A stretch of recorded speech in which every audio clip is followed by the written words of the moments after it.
allowing American farmers to sell soya bean, corn, fruits in India, no prime minister would allow this.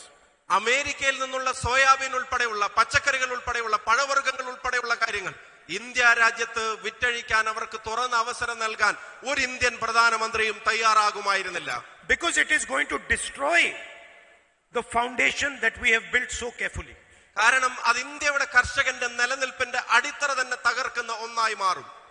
The whole green revolution, the white revolution, these happened because we believed that we needed a foundation built in agriculture.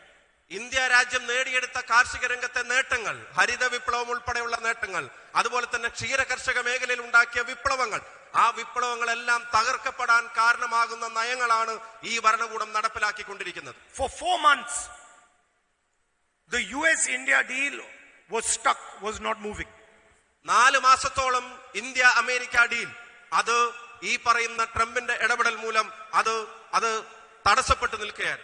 And I kept checking why it was stuck. അതെന്താണ് കാരണം എന്നുള്ളത് ഞാൻ അന്വേഷിച്ചുകൊണ്ടേയിരുന്നു. I was curious. എനിക്ക് ആകാംക്ഷ ഉണ്ടായിരുന്നു. And the answer I kept getting is that it is stuck because of agriculture. അത് തടസ്സപ്പെട്ടു നിൽക്കുന്നതിന്റെ ഏറ്റവും പ്രധാനപ്പെട്ട കാരണം അത് കാർഷിക മേഖല തന്നെയായിരുന്നു. Indian government does not want to open Indian agriculture to American companies. ആ തടസ്സപ്പെട്ടു നിൽക്കുന്ന സമയത്ത് ഞാൻ മനസ്സിലാക്കിയിരുന്നു ഒരുപക്ഷെ ഇന്ത്യൻ സർക്കാരിന് ഇന്ത്യയുടെ പാവപ്പെട്ട കർഷകന്റെ ഈ ഉൽപ്പന്നങ്ങൾ വരുന്ന കാർഷിക മേഖല അത് അമേരിക്കയുടെ ഭീമന്മാർക്ക് മുമ്പിൽ തുറന്നു കൊടുക്കണമെന്ന ആഗ്രഹം ഗവൺമെന്റിന് അന്ന് ഉണ്ടായിരുന്നില്ല എന്ന് ഞാൻ ആലോചിച്ചിരുന്നു. I checked this with multiple times with different people in government. ഞാൻ നിരവധി തവണ നിരവധി ആളുകളോട് ഇതേ സംബന്ധിച്ച് അന്വേഷിച്ചു കൊണ്ടേയിരുന്നു. അവരിൽ നിന്നെല്ലാം കിട്ടിയ ഉത്തരം അത്തരത്തിലുള്ളതായിരുന്നു. Nothing was moving. അത് അനങ്ങുന്നുണ്ടായിരുന്നില്ല, അതിന് അനക്കമുണ്ടായിരുന്നില്ല. President Trump was threatening the Prime Minister. അപ്പോഴാണ് ഈ രാജ്യത്തെ പ്രധാനമന്ത്രിയെ അമേരിക്കയുടെ പ്രസിഡന്റ് ഭീഷണിപ്പെടുത്തുന്നത് നമ്മൾ കാണേണ്ടി വന്നത്. Then in the president's address I started giving my speech. In the president's address in parliament I started giving my speech. അപ്പോഴാണ് പാർലമെന്റ് സമ്മേളനം ആരംഭിക്കുന്നത്. ഈ അനക്കമില്ലാതിരുന്ന സമയത്ത് പ്രധാനമന്ത്രിയെ ഭീഷണിപ്പെടുത്തുന്ന സാഹചര്യങ്ങൾ വന്നപ്പോ പാർലമെന്റിൽ ഞാൻ പ്രസംഗിക്കാനായി ആഗ്രഹിച്ചു. They did not let me speak. പക്ഷേ രാജ്യത്തിന്റെ പ്രതിപക്ഷ നേതാവായിട്ട് പോലും എന്നെ അവിടെ പ്രസംഗിക്കാൻ അനുവദിക്കുന്നുണ്ടായിരുന്നില്ല. Amit Shah got up. Prime Minister didn't allow me to speak. All the ministers were standing. Speaker stopped me again and again and again. ഞാൻ സംസാരിക്കാൻ എഴുന്നേറ്റ് നിന്നപ്പോ ഭരണപക്ഷ ബെഞ്ചുകളിൽ നിന്ന് പ്രധാനമന്ത്രിയും വേണ്ടപ്പെട്ടവരും എഴുന്നേറ്റ് നിന്ന് തടസ്സപ്പെടുത്താൻ ആരംഭിച്ചു. അമിത്ഷാ ഉൾപ്പെടെയുള്ള ആളുകൾ, കേന്ദ്രമന്ത്രിമാർ നിരവധി തവണ ഒരു തടസ്സവാദം ഉന്നയിച്ചു.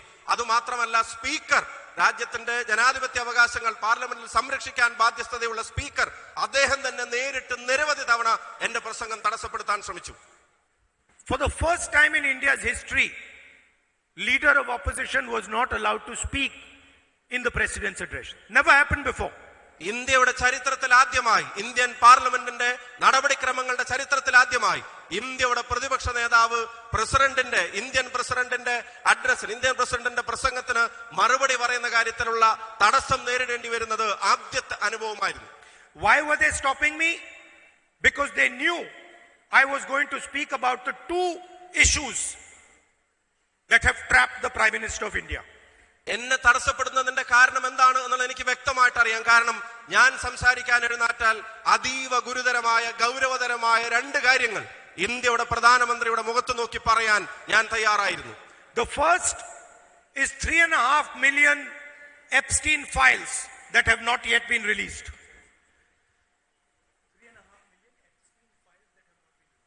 ഏറ്റവും പ്രധാനപ്പെട്ടത് എപ്സ്റ്റീൻ ഫയലുകളുടെ പട്ടികയിൽ 3.5 മില്യൺ ഫയലുകൾ ഇനിയും വെളിച്ചത്ത് വരാനുണ്ടായിരുന്നു എന്നുള്ളതാണ് ഒരു ഗുരുതരമായ സാഹചര്യം. Please understand, there are 3.5 million files which are still held secret by the US government. These files have information about the Prime Minister of India. 3.5 million secret files, രഹസ്യമായ ഫയലുകൾ എപ്സ്റ്റീൻ ഫയലുകളുടെ ഭാഗമായിട്ടുണ്ടെങ്കിൽ അതിന് അതീവ ഗുരുതരമായ ഗൗരവതരമായ രണ്ട് കാര്യങ്ങൾ ഇന്ത്യയുടെ പ്രധാനമന്ത്രിയുടെ മുഖത്ത് നോക്കി പറയാൻ ഞാൻ തയ്യാറായിരുന്നു. The first is 3.5 million Epstein files that have not yet been released.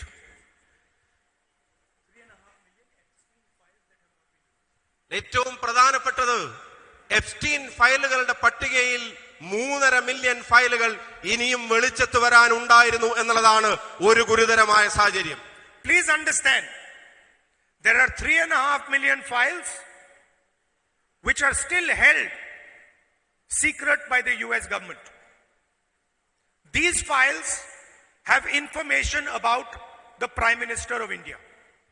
3.5 million secret files, രഹസ്യമായ ഫയലുകൾ എപ്സ്റ്റീൻ ഫയലുകളുടെ ഭാഗമായിട്ടുണ്ടെങ്കിൽ അതിനെ ഭയപ്പെടുന്നതിന്റെ കാരണം അതിന്റെ വിശദാംശങ്ങളിലേക്ക് കടന്നാൽ അതിൽ ഇന്ത്യയുടെ പ്രധാനമന്ത്രിയുടെ പേരും ഉണ്ടായിരിക്കുമെന്ന ഭയമാണ് അവരെ ഭയപ്പെടുത്തിയിരുന്നത്. The information that has been released on Mr. Hardeep Puri and on Mr. Anil Ambani is targeted at the Prime Minister of India.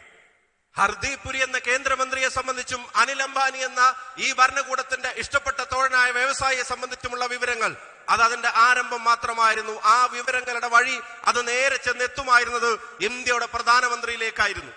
And the second weapon held to the head of India's Prime Minister is the Adani case in America.